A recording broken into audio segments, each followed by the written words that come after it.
Umesikia bwana? Lechole. Sawa, sasa nisikilize. Umesikia vizuri? Kuna nafsi yako imekamatwa mahali. Umeelewa? Nafsi yako, toa mkono, niangalie mimi. Nafsi yako imefungwa mahali. Niangalie. Nafsi yako imekamatwa mahali.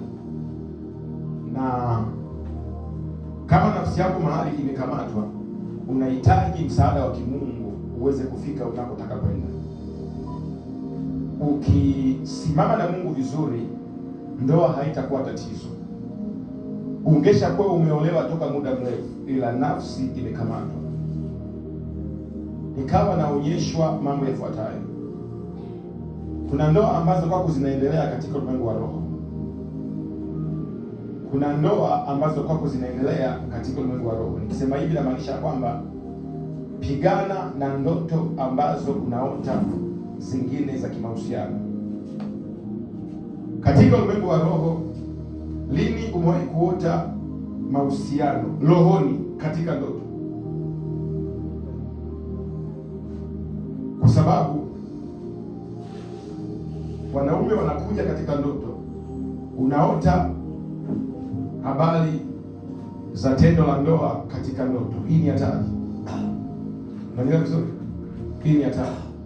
Maana yake ni kwamba ukiota unashiriki tendo la ndoa katika ndoto, tafsiri ni kwamba kuna mwanaume ambaye yeye amekuoa yupo katika ulimwengu wa roho.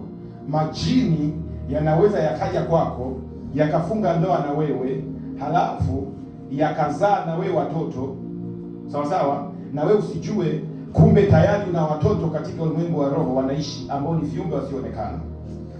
Sasa kama mambo haya yanatokea, maana yake ni kwamba katika ulimwengu wa mwili unaitwa nani?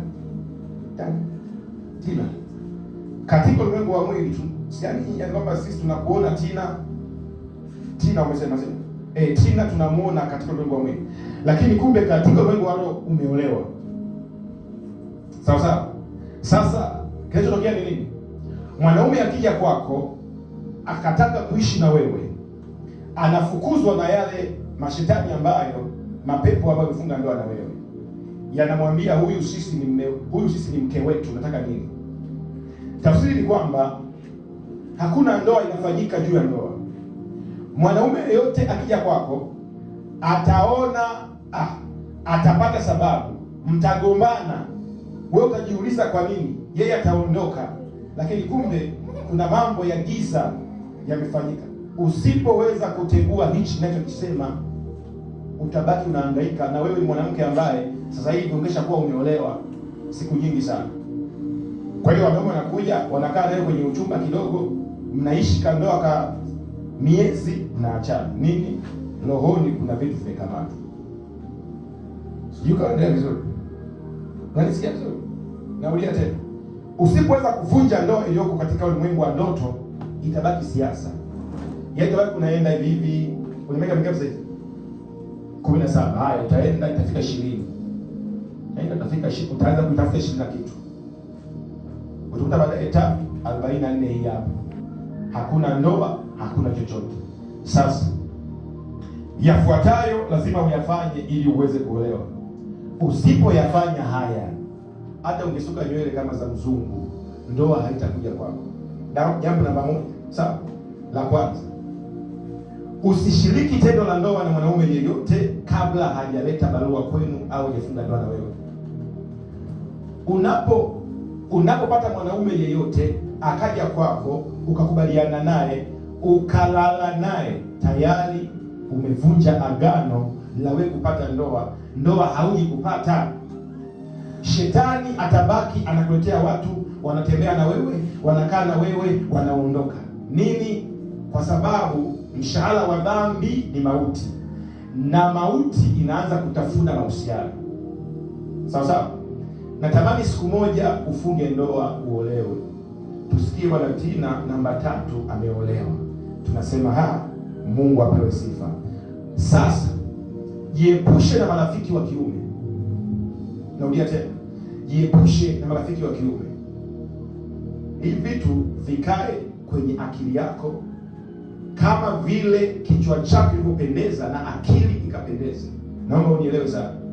Usishiriki tendo la ndoa na mwanaume ambaye haeleweki, hajaja kwenu, hajitambulisha, amekukuta tu unalala naye. Usiwe na huruma kiasi cha kupitiliza.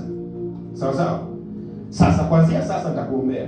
Nikikuombea hapa, ukiashika haya ninayokuambia utapata ndoa. Anaweza akaja kwako mwanaume wa maana akaondoka kutokana na historia unayoishi, kwa sababu wanaume wanapeana taarifa. Sasa akija kwako mwanaume basi aende moja kwa moja. Sasa mabinti wengi mnaoishi ukanda wa huko, kwa sababu hamjaenda shule, hamjasoma, ndoa ndio kimbilio. Yaani sasa ndoa ndio mlango kufanikiwa. Yaani hamna kingine, kwa sababu elimu umesoma mpaka chuo kikuu au hujasoma, si ndio hivyo? Lakini sasa ndoa ndio mlango. Ukicheza vibaya hapo kisha imekwisha. Nikikuombea hapa Mungu akupe mume, ukatoka ukaenda kwa ex wako uliyenaye sasa hivi, nimetoka kanisani ukalala naye, maombi yote yamefutika. Yote, yani inakuwa haina maana. Lakini ukiombea ukatoka hapa, ukaenda kwa mchumba wako ambaye unaye sasa hivi, ukamwambia mimi nimeokoka, kuanzia leo sifanyi chochote mpaka barua imekuja nyumbani, sitaki mambo nakuja kwako na lala narudi asubuhi, sitaki, nataka ndoa, atakuelewa. Heshima inakuja vile ambavyo unajizuia. Sawa sawa? Heshima inakuja vile ambavyo unajizuia. Yaani unavyojikataza, unavyojitunza, ndio watu wanasema Tina bwana sio mrahisi na kufikiri wewe. Lakini watu wakisema Tina, namba yake ya dakika tu hiyo. Kuna watu zikiingia tu message mpaka namba iliyokosewa, mpo hapo. Halo, mambo poa, unapiga simu. Anaambia nilikosea. Hata kama umekosea, tuwe tu marafiki. Yaani mwanamke force mambo. Unakaa kwani wapi?